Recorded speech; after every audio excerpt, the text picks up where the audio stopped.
bandeko vérité c'est kobe kobima ba Rwandais balobi bango moko ete ba opposant nyonso ya République démocratique du Congo ba forma bango epa ya Paul Kagame ba travaillaka na compte ya Paul Kagame ba soulever article 217 de la Constitution. Ezali article oyo efongoli porte ya balkanisation de la République démocratique du Congo. Bandeko, ba vérité ekomi kobima. Martin Fayulu Madidi ba bengi ye na téléphone epa ya un Congolais. Abandi kotuna Martin Fayulu mituna. Tuna ye mituna. Martin Fayulu incapable ya ko répondre clairement la mituna bazu batunier. Bandeko, Martin Fayulu akati téléphone mbangweri onona kota église. Bandeko, qu'est-ce qui se passe? Prince Epengerebe oya koma koloba trop amonaka comme si ayebi politique. Or que Prince Epengerebe ayebi politique te, mais ayebi commerce a bilamba oyo abandaka kosala. Ba humilier Prince Epenge na plateau ya émission moko. Bandeko, ba pesi na Prince Epenge un véritable coup na mambi matali politique. Qu'est-ce qui se passe, bandeko? Mwamba ekotizelo makambo mo baluki. Nzambe aza juste. Vérité eye ko rattraper RFI na radio Okapi. RFI na radio Okapi ba publiaki ba image ya lokuta ya kotalisa ete ville morte esimbaki bato babimaki libanda te. Bandeko, au moment où na koloba na bino après RFI a changé maloba na ye ya kotalisa ete ville morte esimbaki te. Bato babimaki basalaki ba misala na bango. Eye kokoma tour ya radio Okapi. Bango basengi bolimbisi na ba audience na bango na lolenge ba releyaki ba photo ba image ya lokuta. Bandeko, Nzambe aza juste. Oyo boyo kaka mwamba ekotizelo mambu ba sobeli.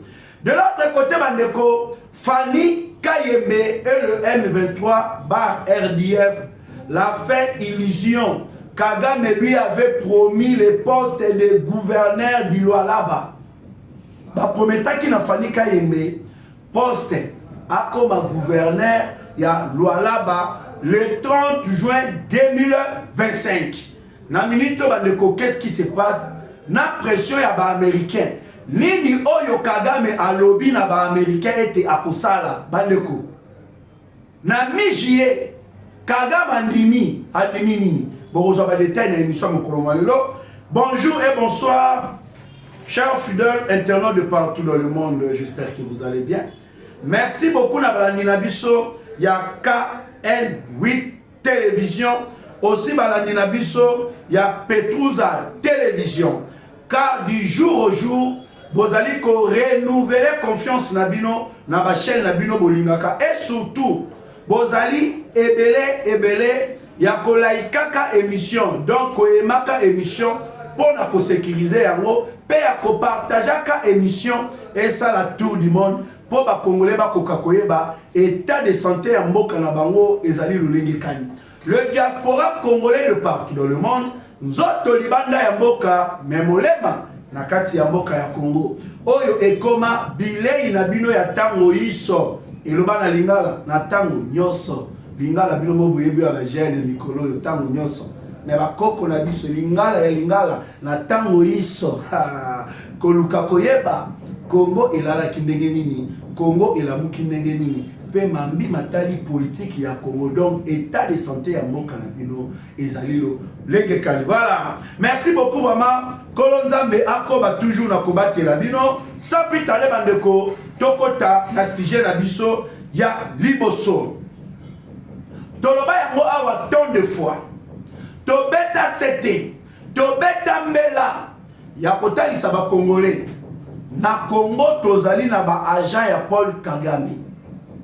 Kagame a installé ba agent na partout dans l'opposition. Na kati ya gouvernement, na armée, na ba institution nyonso ya l'État Kagame a installé ba agent na ye. Ba agent wana bazalaka na mission ya kosala rien que pour na intérêt ya maître na bango qui est Paul Kagame. Aujourd'hui boa komona maye oyo ba opposant ba soi-disant ba opposant bazali kosala bazali na incapacité ya dénoncer agression rwandaise, voire même d'aller plus loin, de citer le nom de Paul Kagame comme le commandant suprême ya M23 oyo ba komoma congolais à l'est de la République démocratique du Congo. Moyen batanga Kagame to ba dénoncer agression rwandaise ezalité. Pourquoi? Parce que basala kapona Kagame aza maître na bango. Lelo bandeko ba vérité ekomi kobima. Vérité ekomi kobima bandeko. Le Rwanda affirme bandeko boyoka. Le Rwanda affirme que les opposants congolais sont formés par Paul Kagame. Tous les opposants du Congo travaillent pour le tout rwandais et leur chef c'est Paul Kagame. Et bimi na monoko mwa congolais te. Mais ebimi na monoko ya rwandais, là je pense bien photo na comme maletando ikina bino. Alobi yango clairement. Opposition ya Congo baza formé et pas ya Paul Kagame oyaza président ya Rwanda.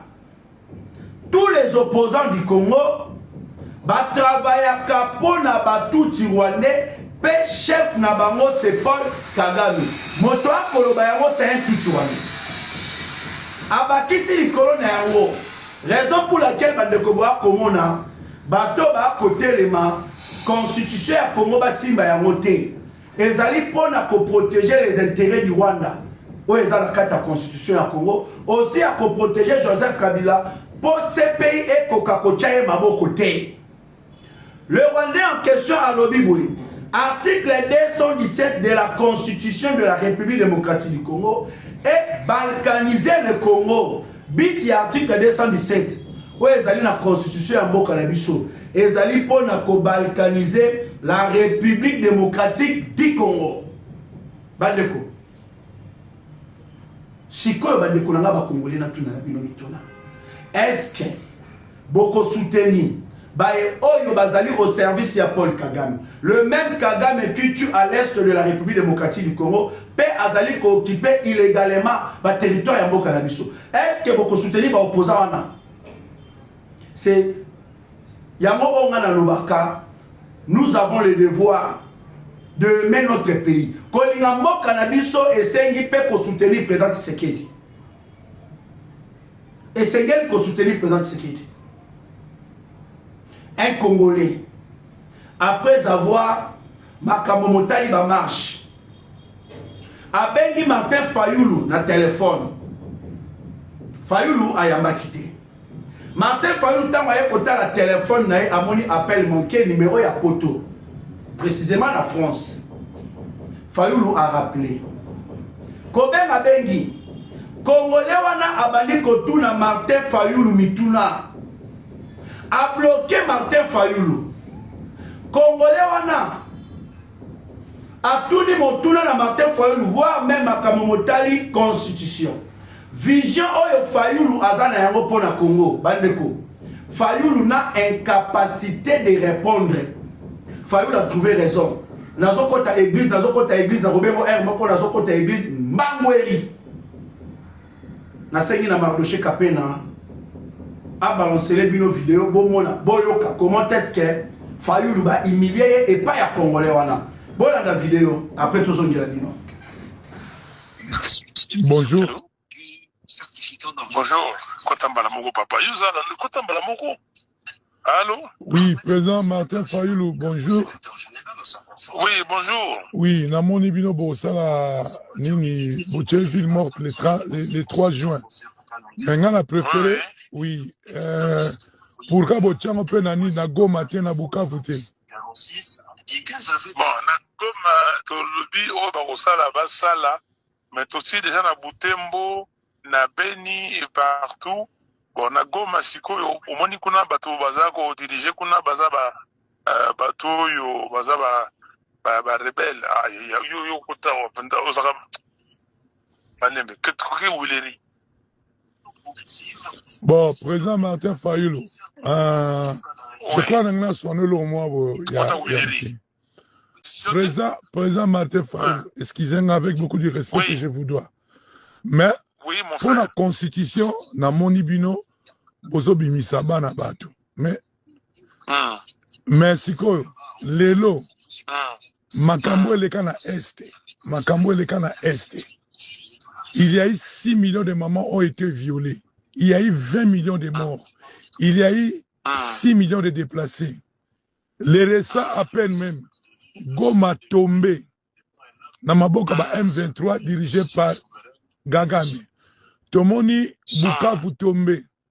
Mais pourquoi pas que Bino peut faire manifestation contre Gagame? Papa, yoka nanu, zala nanu moto. Manifestation boninga ina salisi contre Kagame, contre Batouana, contre par rebelle. Mbala boni na lobake Kagame azali ko violer nini. C'est Félix, notre frère, qui a amené Kagame ici. Non, président, là je suis pas d'accord avec. Là je suis pas d'accord avec vous. Non, parce que Kolobate, est-ce que fait Nabi a guerre oh Makambo a S. Mambo a S. Est-ce que Félix Mtaye nango, to Félix a okutango. Mais non, il y a Kagame. Oh, natuni bon Kagame. Kagame pour na Congo Félix Mtaye nae. Mais normalement tant Félix yoka, tant Félix a du pouvoir. Normalement non président yoka. Félix s'il vous plaît monsieur. S'il vous plaît, na bengio parce que na mona nini appelle en absence, mais nazali nazo bengayo. OK, merci. Bon, président, président Martin Fayoulou, Kolobake Félix Mbayana Gagame, je suis désolé. Nabia, bitu agression rwandais, Oezana S, ça fait 20 ans. Félix est en pouvoir. Il a cherché à avoir la paix. Parce que guerre est si là, on a guerre, guerre est si là, on a paix. Félix a cherché la paix, qu'il y a la paix entre les deux pays voisins. Parce que... Bolandi binomoko conversation. Comment est-ce que Fayoulou a mis à l'obia kota église? Fayoulou va bloquer et pas un Congolais. Bazako Bundisa, président de la République, non parce que a kosala mabe, mais Bazako Bundisa parce que bango bazaba aja ya Kagame. Le président Tshisekedi a Bundisa Kagame. Bazako Bundisa, président Tshisekedi, parce que le chef de l'État a bloqué Joseph Kabila. Bazako Bundisa, président Tshisekedi, parce que ba intérêt na bango, bazali komona yango te au détriment ya peuple congolais.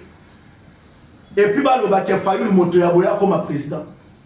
J'aimerais vous rappeler, Fayoulou a lobby était ezali président Tshisekedi nde mutamemaki Paul Kagame awa na Kinshasa. Tandis que Paul Kagame ayaki pona ko participer na matanga ya kondo Etienne Tshisekedi mwa mulumba de res mémoire ayaki pona matanga. Est-ce que matanga va pesa ka mutu invitation? Bande ba pesa ka mutu invitation na matanga. Makambo yo Kagame asala na mboka oyo. Kabila tikala jamais kobimisa yango na poisson. Atikala kolobela yango jamais. Et quand le président Tshisekedi ayaki na bokonzi. Ba réalité mususu ayeba kite. Il a fallu avanda ayeba ba réalité nde bomoni azana kata kobunisa Kagame. À l'époque qu'est-ce que le président Tshisekedi alingaka ça na Kagame. Et le remarqué. Quand Fayoulou dit que c'est le président Tshisekedi nde mutamemaki Kagame awa. Mais comme si azana kata kobosana. Ainsi que le militant de l'ECD, à l'époque la Mouka de Bandea Kolobela, comme si Bana Kachakobo Sana, n'est-ce pas? Quand Martin Fayoulou a contesté qui résultat il y a élection, alors qui était Azali président élu, Bayaki Kolobani Bandeko, oh non, Negezaboye, Kagame Azoya, tous la Kagame Aya. Kagame azoya ko annulé ba résultat ya élection. N'est-ce pas eloko bango balobaki ba Fayoulou? Ba iba membre ya ciné balobaki amote. Oh Kagame azoya bali ko célébrer. Bazo sepela. Kagame azoya azo annulé résultat ya élection ana. N'est-ce pas biso ba oyo toza ba Congolais? Oyo quand même, à l'époque ya Kabila, toyebaki comment est-ce que Kabila travaillait avec Paul Kagame pour massacrer les Congolais à l'Est. Tolobaki si Kagame ose ya kokitisa avion na na aéroport international ya Njili akoluka moyen kandi akozonga parce que toko beta na degré moko ya mabe. Ba menace na biso e bangisaki Kagame pona koya. Mais bango babandai kozela Kagame nde aya kopesa la résultat. Est-ce que Kagame azali seni? Est-ce que Kagame azali cour constitutionnel? Aujourd'hui makamonyo soana na moto ya Fayulu abosani yango to azoli na kolobela yango te kobimisa ete ke setiseke nem tabemaki Kagame na Kinshasa. Mais tandis que matanga va passer mon invitation te. Et ce genre de politiciens bolo ba ete ke ba diriger Mbokao. Ba oyo baza au service du Rwanda. Incapable de répondre à trouver raison à qui on a contre l'église Mangweli. Et il y a comme un tour, il y a Prince Epenge Rebe. Prince Epenge Rebe Bandeko, humilié, peut avoir un véritable cours de politique. Epenge qui pense qu'il y a des politiques. Ses opposants ne sont pas des politiciens. Ils sont des opportunistes, des commerçants. Ils ont un positionnement politique. Et Penge Aoutia bana écouter si je me trompe pas na Gambela ba chayer ou ya ba bilamba ou ya ba ballon si c'est banini. Et Penge bana écouter ka ba bilamba. Aye koko ma politicien nga komi benga politicien. Kaka na tango penalty sekeli azu pouvoir. Ne Penge aye be le côté. Pe abeti li baku ya mabe. A komi politicien a côté a sangani na ba oyo bazana bango ba oyo Kagame a forma. Batavaya pona Kagame. Epenge lokoso ya mongo pona koluka vi. Akomo ya mongo ya Kagame Kabila Katumbi. Pour combattre le pays. Kota la kaka elongi ya Prince Epenge. Bandeko, il faut to luka to ba Batumbi bale oyo malamu. Bota elongi ya Prince Epenge, Epenge Rebe. Bota la na elongi ya Sultan Makenga, chef d'état-major ya ba M23. Bokomona ressemblance moko remarquable. Bokomona ba très bandeko ba kokani na degré moko incroyable. Ce qui tolobi to landela en catimini. Là vous allez voir que il n'est pas congolais. De la même façon Willy Ngoma à l'époque azoya awa azokanga ma photo la effigie à IDPS kokene kokota kolana makamba IDPS OK azalaki espion ya Rwanda. Questionner IDPS, questionner Etienne Tshisekedi wa Mulumba. Willy Ngoma a mis un cahier de Congolais. Mais tant au Rwanda va simi mandoki contre Congo, le même Willy Ngoma a cahier de Congolais, Yewana a tenu pour se retrouver porte-parole de la M23. Natango to frappé de Bomi Willy Ngoma. Oh, Azam ta Congo central. Na Congo central matanga esalemité. Et pas ya ba Willy Ngoma et monanité, mais Willy Ngoma ba les liens de la Rwanda. Bota la bino moko comment est-ce que le pays est infiltré. Et Penge na plateau ya émission moko parce que bango bazalaka ceux qui ont kota vomozo frappé azangi ba argument. Ozo bete bo solo azangi réponse à vos pesa. Malamoko komona oh non oh yaza militaire IDPS il roule pour le président Tshisekedi Tshisekedi a foutu à cahier ceci cela parce que au bêtier d'abord à sa réponse automatiquement comme il y a IDPS automatiquement comme il y a Félix a foutu à cahier bandero et Penge humilié va pessier un véritable coup de politique na kosenga na Mardoché Kapena ayato balancer nos vidéos. Bolanda comment est-ce que Epenge va humilier na plateau va balancer nos vidéos Bolanda. Monsieur Epenge, nous on vous respecte, respectez-nous s'il vous plaît. Nous sommes ici dans un plateau qui est sérieux et nous exigeons, j'exige le respect. Vous voyez-vous, je ne suis pas congolais, nous sommes des analystes, il y a juste un Congolais qui est là. Donc si vous êtes passez-moi le terme, hein. Pour une fois, je vais être vraiment assez sévère avec vous. Respectez vos interlocuteurs lorsque vous êtes dans un débat. Ce n'est pas le propre de ce plateau. Merci. On va reprendre.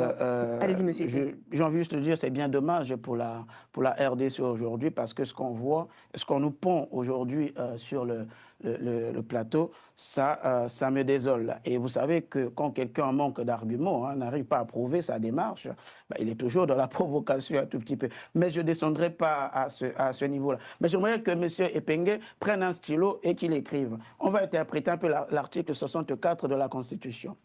On va aller comme ça puisqu'il a voulu que ce soit ainsi. L'alinéa premier. J'ai envie de vous dire, monsieur Epenge, vous avez évoqué que le président Tshisekedi exerce le pouvoir en violation de toutes les lois. Et aujourd'hui, vous êtes incapable, vous serez incapable. Je vous mets au défi de me citer une seule disposition juridique de votre pays que le président Tshisekedi a violée. Ça, c'est la première question que je vous pose. Et puis, je reviens sur l'article 64. L'article 64, alinéa premier, normalement, concerne des hypothèses, concerne essentiellement, d'un point de vue juridique, des hypothèses où il y a un coup d'État, donc la prise de pouvoir par la force, il y a usurpation du pouvoir, ou il y a exercice sous prise du pouvoir en dehors du cadre constitutionnel. Si on essaie de l'appliquer en l'espèce, puisque c'est ça qui constitue le fondement de votre coalition, appliquons cet article en l'espèce. Le président Tshisekedi a été élu, vous l'avez même rappelé qu'il a prêté serment, donc il a été élu. Et deuxièmement, les députés qui ont déposé cette proposition de loi sont issus du suffrage universel. Ils ont été élus, donc c'est leur travail, c'est leur travail. Et vous avez un gouvernement qui est en place, qui procède d'une majorité issue des élections législatives. Donc, les institutions aujourd'hui fonctionnent conformément à la Constitution. Vous dites que le président Tshisekedi serait dans l'illégalité dans la mesure où il y a une proposition de révision ou qu'il tenterait de réviser ou de changer la Constitution. Parlons de la révision. Je pense que vous avez lu la Constitution de votre pays, l'article 218 de votre Constitution. Cet article ne donne-t-il pas le pouvoir d'initiative de révision au président de la République? Cet article ne donne pas le pouvoir d'initiative de la révision au Parlement. Cet article ne donne pas le pouvoir d'initiative de la révision au gouvernement. Cet article ne donne pas le pouvoir d'initiative de la révision à 100 000 Congolais par voie de pétition. C'est constitutionnel. Donc, en aucun moment, il est dans l'illégalité. Donc, c'est vous qui évoquez l'article 64 qui ne comprenez pas en vérité le sens de cet article. Je voudrais encore vous interpeller sur un fait. Quand le président Fayoulou dit, et il a dit à plusieurs reprises, que le président Tshisekedi sera en intelligence avec Kagame à l'Est, sera en intelligence avec Kagame. Autrement dit, pour vous, le président Tshisekedi serait dans une espèce de haute trahison. Où est le sérieux dans votre démarche? Où est le projet dans votre démarche? À la réalité, votre démarche, et vous n'avez qu'un seul projet, c'est Tshisekedi doit partir, en vérité, ou sinon provoquer une espèce de dialogue. Mais vous occultez des questions essentielles à l'Est. Et le doyen Mafimba, tout à l'heure, vous a dit qu'il y a eu la guerre, il y a la guerre à l'Est. En aucun moment, vous avez organisé une manifestation pour appeler, ou ne serait-ce qu'à la désobéissance civile, pour pointer du doigt cette crise à l'Est. Vous ne l'avez jamais fait. Et aujourd'hui, ceux qui avalisent en quelque sorte votre projet, votre coalition, c'est des Nanga, c'est des Kabila qui l'avalisent. Donc, à ce moment-là, c'est vous qui êtes dans la haute trahison, donc qui tombez là directement sous le coup de l'alinéa 2 de l'article que vous évoquez, puisque votre logique, c'est finalement une logique de déstabilisation des institutions. Parce que si vous contestez juste le projet, la proposition de révision de la Constitution, ça peut s'entendre.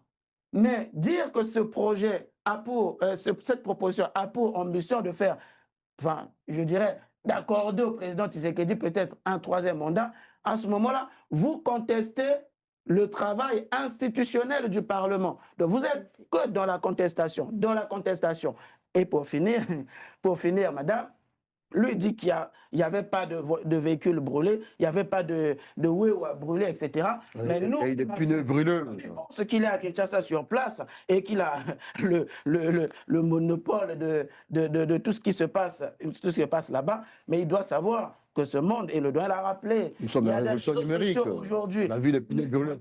Et comme lui, il était à Kinshasa, comment est-ce qu'il a su qu'à Lubumbashi, il y avait une ville morte? Il n'y était pas sur place. Comment est-ce qu'il a su? C'est qu'il a été, il y a eu des voies de communication. Ben, nous aussi, c'est pareil. On reçoit les mêmes informations.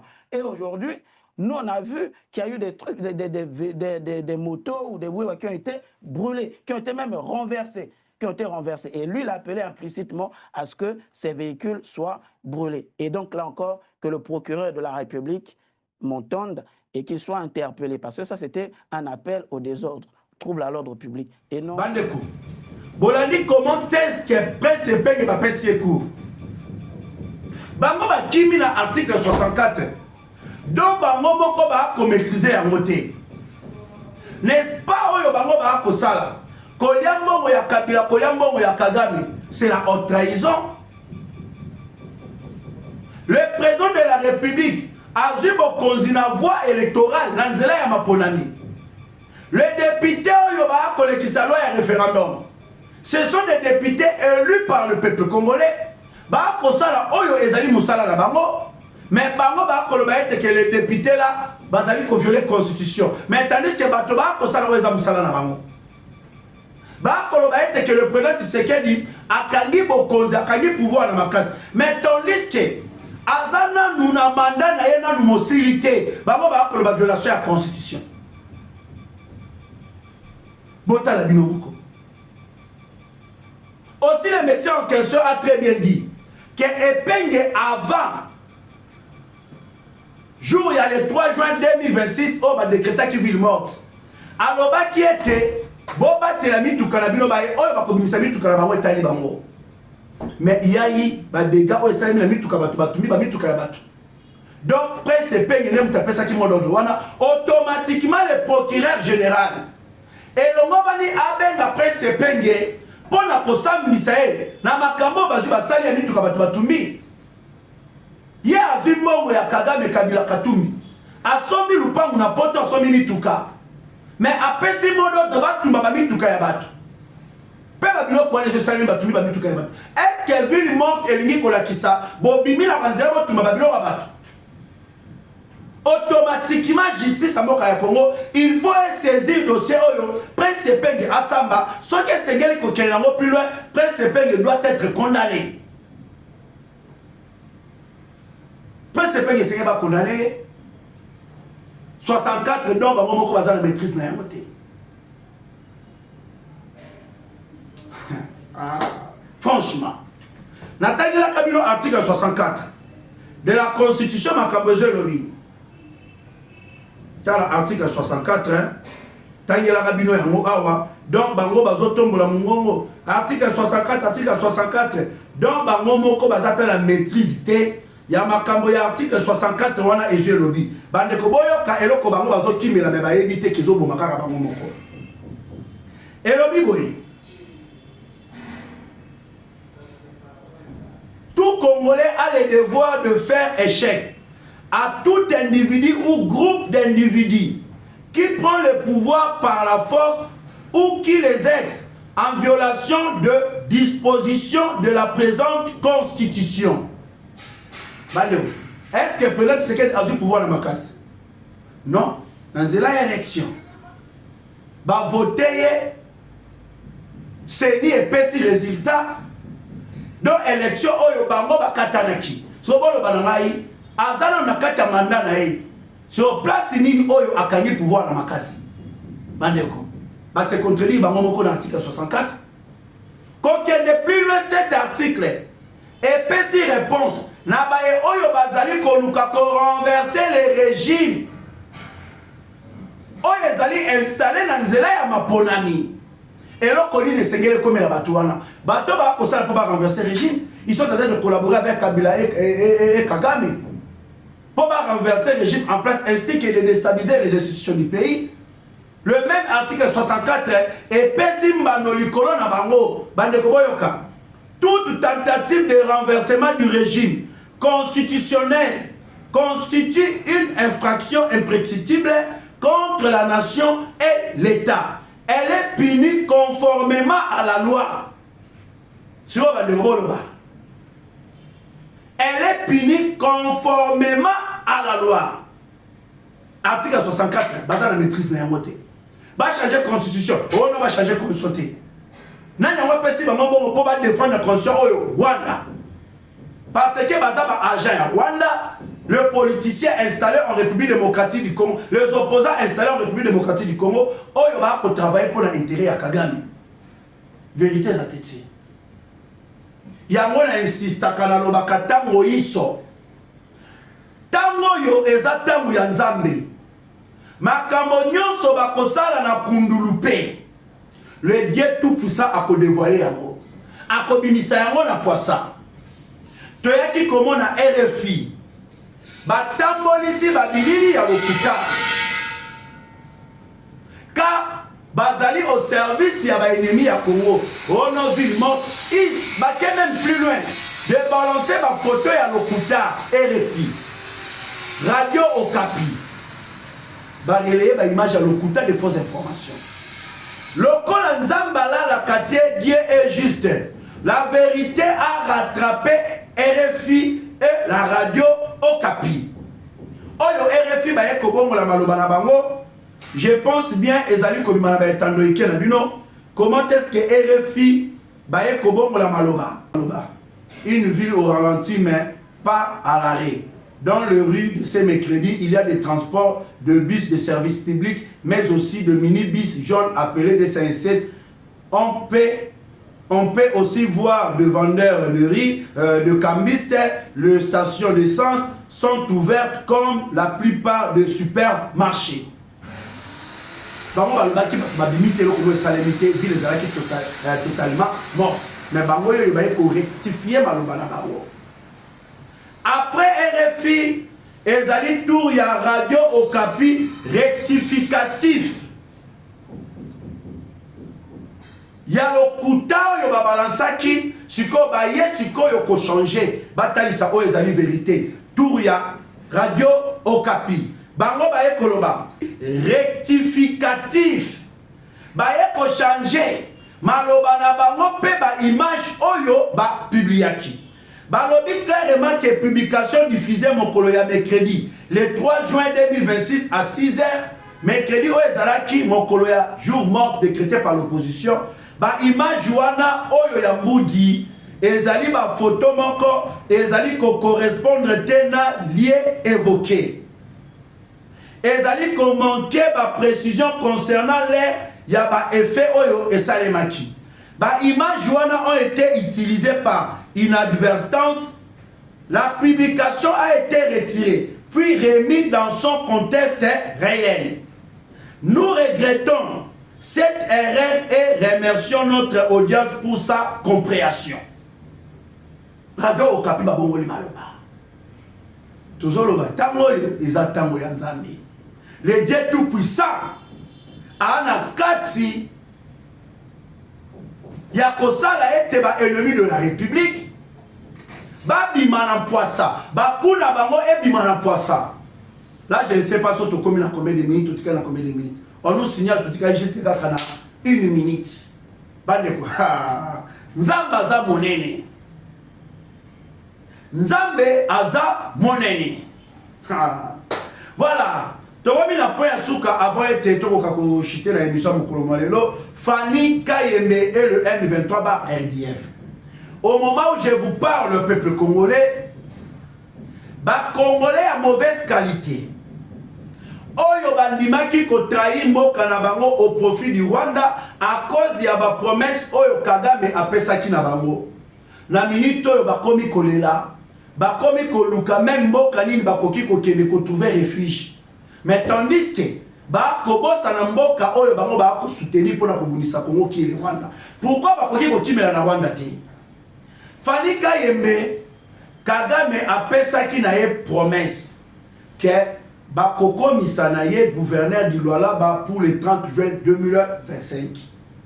Aujourd'hui, réalité est rattrapée le traître.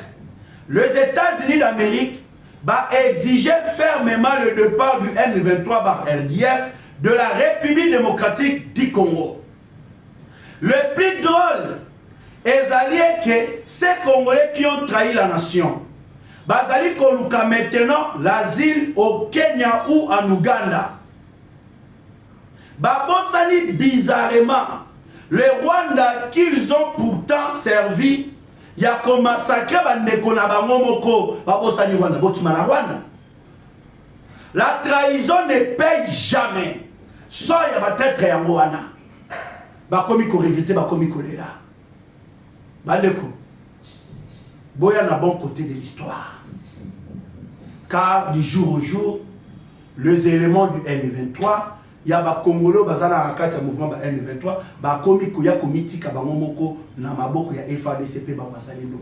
Une affaire il y a 200 na Nord Kivu, ba mitiki na maboko ya FADCP ya ba wasalendo. Ba to ba komi na suka car pression peut sanction ya ba américain et affaiblir Rwanda sur tous les plans. Voilà. Merci beaucoup bande konanga ba Congolais, je pense bien on a tout dit. Oh, tozalaki na yango ya kosola na bino ya ko analyser na bino na émission mokolo molelo na KN télévision. Vraiment Nzambe akoba toujours na kobate la bino. Numéro appel normal P WhatsApp plus 243 89 60 77 556 plus 243 89 60 77 556. Merci beaucoup tout le monde, à la prochaine. Que le bon Dieu vous bénisse, que le bon Dieu bénisse la République démocratique du Congo. Bye.